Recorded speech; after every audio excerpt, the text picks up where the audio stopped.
जब एक भयानक बर्फीला तूफान अचानक आ गिरा तो क्रू इस इलाके में फंस गया। अब उसे तुरंत किसी ऐसी जगह की जरूरत थी जहां वो खुद को बचा सके। इस समय बर्फबारी लगातार बढ़ती जा रही थी।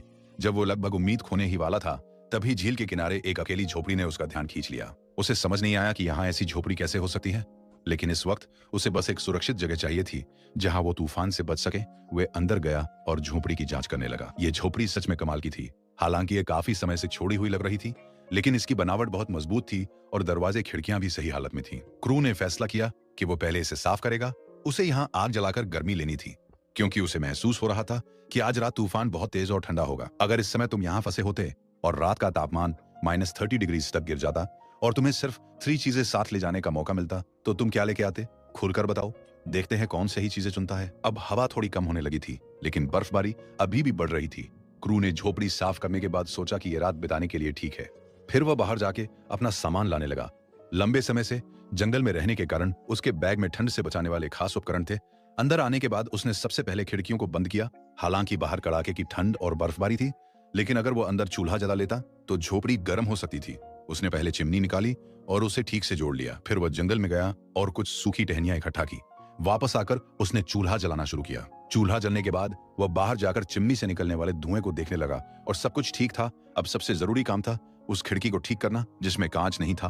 अब झोपड़ी पूरी तरह से बंद हो चुकी थी और अंदर का तापमान धीरे धीरे बढ़ने लगा। क्रू जानता था कि रात गुजारने के लिए चूल्हे को लगातार जलते रहना होगा। वह बाहर गया और ज्यादा लकड़ियां इकट्ठा करने लगा। इतनी लकड़ियां अब रात भर के लिए काफी थी।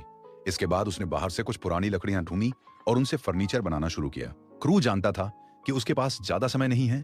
उसे जल्दी काम खत्म करना था, क्योंकि अंधेरा होने के बाद वो बाहर नहीं जाना चाहता था। धीरे धीरे अंधेरा छाने लगा और तापमान तेजी से गिरने लगा। बिस्तर तैयार करने के बाद अब उसे झोपड़ी के अंदर गर्मी महसूस होने लगी। उसने केतली में पानी डाला और उसे चूल्हे पर गर्म किया। फिर अपना जैकेट उतार दिया। बाहर भले ही कड़ाके की ठंड थी, लेकिन अंदर काफी आरामदायक माहौल था। अब बाहर का तूफान उससे कोई मतलब नहीं रखता था। वह अब रात का खाना बनाने की तैयारी करने लगा ताकि अपनी ऊर्जा वापस पा सके।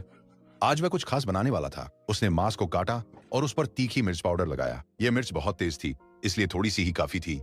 फिर उसने मांस को गर्म तेल में डालकर पकाना शुरू किया। साइबेरिया में रात जल्दी हो जाती है। उसने तेल का दिया जलाया और तब तक मांस भी तैयार हो चुका था। उसने एक टुकड़ा काटा और मुंह में डाला। वाह, ये तो बहुत स्वादिष्ट है।